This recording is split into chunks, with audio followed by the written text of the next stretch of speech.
Chapter 559, Meeting on the Way. With that idea in mind, Klein immediately began making preparations. It was to explore the spirit world and select a suitable target to become a messenger. After he left the Rørsted archipelago and its surrounding sea, he could bring the sea god scepter along with him to reason with the target and convince them to become his messenger. Once I find myself lost or in a dangerous situation, I would immediately halt the summoning and return above the gray fog. There's basically no risk. Klein thought for a few seconds, then he locked the door and began the ritual of summoning himself. At the end of the ritual, he quickly arrived above the gray fog, but he was in no hurry to respond to himself. Instead, he sat down and let the sea god scepter fly out from the junk pile and land on his palm. He intended to scan the prayers of the believers, as per routine, for anything to respond to. During this process, Klein discovered that some of the prayers were actually quite interesting, because humans could deceive friends and relatives, but it was difficult to keep their truest thoughts when confessing or praying to the gods. At most, they would modify the truth to make them look less bad. A mixed-blood who had clearly changed his faith to the Lord of Storms had already reached the middle ranks of the Bayam Police Department, but in his confession, he tried hard to portray his behavior as a plan of burdening himself to carry out a mission. For the sake of a brighter future for his kinsmen, he could only confess to God in misery, hoping that he would protect him so that he could climb up the ranks in the police system as a believer of the Lord of Storms. Although his words sounded flawless, the fluctuations in his thoughts and emotions during his confession were clearly displayed in the prayer scene. It was something that couldn't be hidden. Trying to deceive God while you are deceiving yourself. If it were a gigantic sea serpent like Kalvatua who lacked intelligence, it might have believed you. Should I give him a lightning bolt or 10 wind blades? Yes, it's pretty impressive to have a mixed-blood rise up to the ranks of senior inspector. I'll keep him. There are benefits to having a snitch.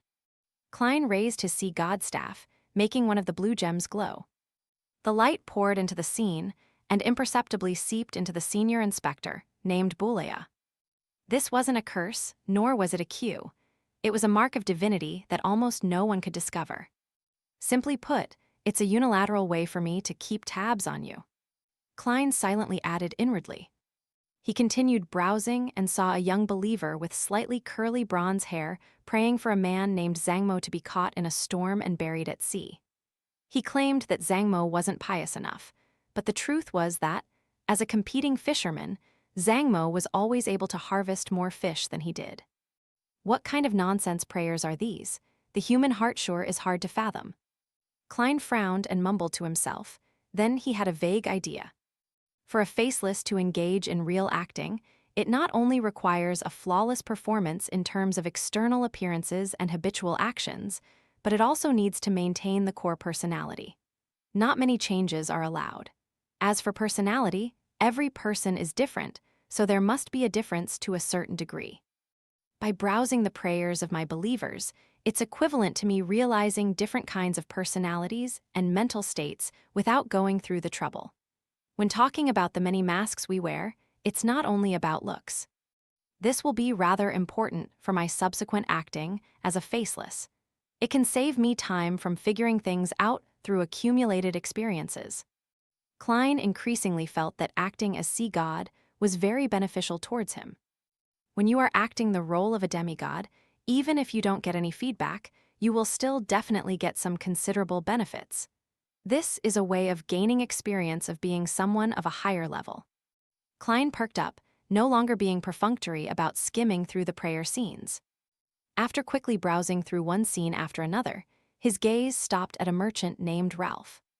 The businessman praised the miracle of the reappearance of the sea god, and he had indicated that he planned to offer a third of his fortune, worth £20,000, to the resistance, half for military expenses and half for the reconstruction of God's statue. Actually, there's no need to go through all that trouble. Just directly offer it to me. Klein muttered half-jokingly. He thought for a moment, and then he conjured a background of waves and storms with heavy rain and lightning falling together. He responded in a low voice, "You have honored my name by helping your compatriots and companions. The young lambs need help, food, and education. He intended to get Ralph to set up a charity fund with the £20,000 and to seek donations widely from the community to make up for the damage, create a consensus, and help to provide local children with food, clothing, and education under the pretext of governance. As for the military expenditures of the resistance, Klein understood that in a world with beyonder powers, it was very difficult to rely solely on the opposition from the natives of the colony to succeed. Therefore, they needed the help of foreign countries like FASAC and INTES. Funding was undoubtedly needed. Unfortunately, it's not possible to add a line in the Ten Commandments about boldly and confidently seek funding. That would damage the image of Sea God. The resistance shouldn't be thinking about annihilating the garrison troops. They should just focus on destroying the transportation infrastructure and make it more difficult for the Governor General's office to rule, so as to initiate talks. As a keyboard warrior, Klein wasn't lacking in ideas in such areas. He quickly restrained his wandering thoughts and made a divination to see if it was dangerous exploring the spirit world today. After obtaining the revelation that it wasn't considered dangerous, Klein took the Black Emperor card, naturally changed his image, and stepped into the door of summoning. After entering the real world, he stuffed the mystical items he needed into his body as a precaution. Then, like last time, he used cogitation to sense the spirit world. Taking a step forward, he passed through an invisible curtain as Klein's illusory figure floated up. Around him, red, yellow, blue, green, and other colors were superimposed, like they were like the most abstract oil painting ever. The concept of direction that humans were used to could no longer be used here. If one used the old means of distinguishing direction and one's location, they would definitely find themselves lost. Klein roamed carefully and casually, sometimes seeing a yellow sun like a child's sketch, sometimes brushing past an incorporeal river that flowed quietly. There was also a flat woman with her upper body naked, and a face resembling a smiling moon, a canoe with its end upturned, a tangled ball of thread, and a serpentine staircase leading to the 7 pure lights. In this extremely chaotic world, other than spirit world creatures, all kinds of information existed as abstract symbols. Thus, what one received from a divination process would only be a revelation that required one to interpret it on their own. As for those symbols, there was a chance that they would come to life and become incorporeal monsters. This was the spirit world that couldn't be understood and viewed with common human knowledge. The last time he came in, he had easily discovered spirit world creatures, and he had noticed the creepy gazes from unknown locations that made his hair stand on end. There was the headless woman who carried 4 heads, a round eye with clear blacks and whites, and a giant jellyfish with a skull attached to each tentacle. He had easily encountered all of them back then. But this time, he failed to see a single spirit world creature despite roaming for so long. Even the indescribable figures in the distance had disappeared, as if they had hidden themselves. It can't be that you're afraid of being my messenger, can it? Yes, I entered the spirit world in the form of a soul body. Perhaps the thoughts in my mind will appear in a special, formless manner here, turning into concealment symbols that interact with the spirit world. This then naturally affects my path options. Klein was puzzled, but he couldn't find the reason.